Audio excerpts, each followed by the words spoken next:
Ce 25 décembre n'aura pas été joyeux pour tous au Cameroun. Un kamikaze a tué 2 civils dimanche en se faisant exploser à Mora, dans le nord du pays, zone d'activité du groupe djihadiste nigérian Boko Haram. Selon le gouverneur de la région, l'homme visait certainement un lieu de culte en ce jour de Noël.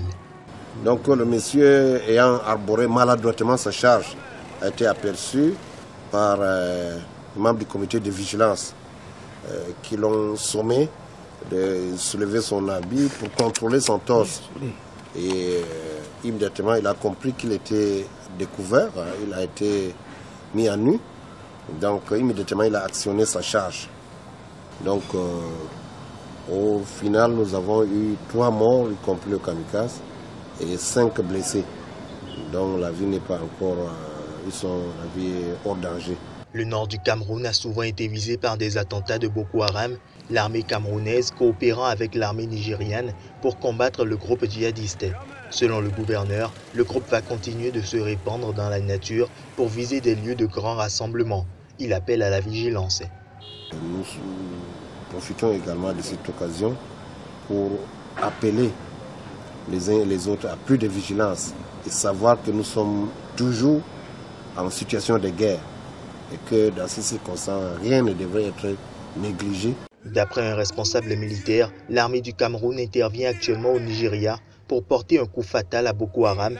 Selon lui, il s'agissait d'une opération d'envergure dans la localité nigériane de Ngoché, un des fiefs de Boko Haram, où elle était déjà intervenue en février.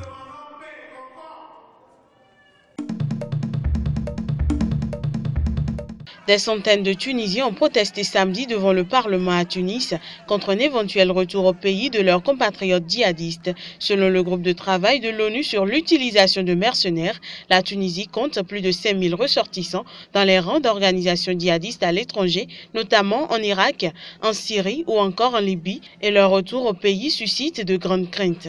Nous avons appelé à ce rassemblement devant la Chambre des députés afin de poser les bonnes questions à notre président de la République et à nos députés, à notre gouvernement, concernant le retour des terroristes qui ont participé à des guerres en Syrie, en Libye et en Irak. Le retour de ces gens-là peut constituer un réel danger pour l'État tunisien, pour les populations, pour nous, citoyens. Vendredi soir, le ministre tunisien de l'Intérieur avait indiqué devant le Parlement que 800 Tunisiens ayant rejoint une organisation extrémiste étaient rentrés en Tunisie. On n'a plus confiance à la manière dont le pouvoir tunisien ou le pouvoir judiciaire en Tunisie traite la question du terrorisme. C'est pour ça que tout le monde a peur, c'est pour ça c'est une manifestation spontanée. La manifestation de samedi intervient également moins d'une semaine après l'attentat sur un marché de Noël à Berlin qui a fait 12 morts et dont l'auteur présumé est un Tunisien de 24 ans qui devait être expulsé d'Allemagne. Ce dernier avait fait allégeance au groupe djihadiste État islamique qui a revendiqué l'attentat selon une vidéo diffusée par l'agence de propagande du groupe.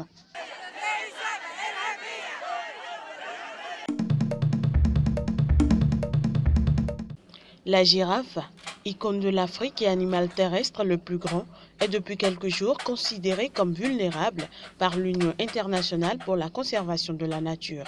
Braconnée ou privée de son habitat, la girafe longtemps préservée vient rejoindre la liste rouge des espèces menacées.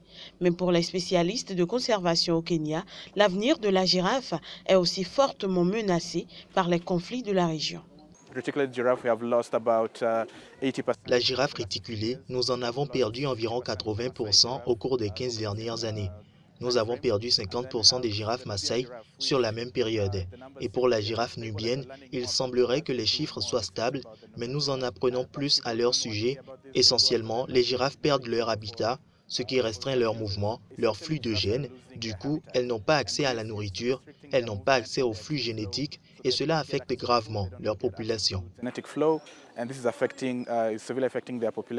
Les girafes sont tuées pour des parties de leur corps, telles que leurs os, leurs moelle du cerveau considérées comme des remèdes pour le VIH et le sida.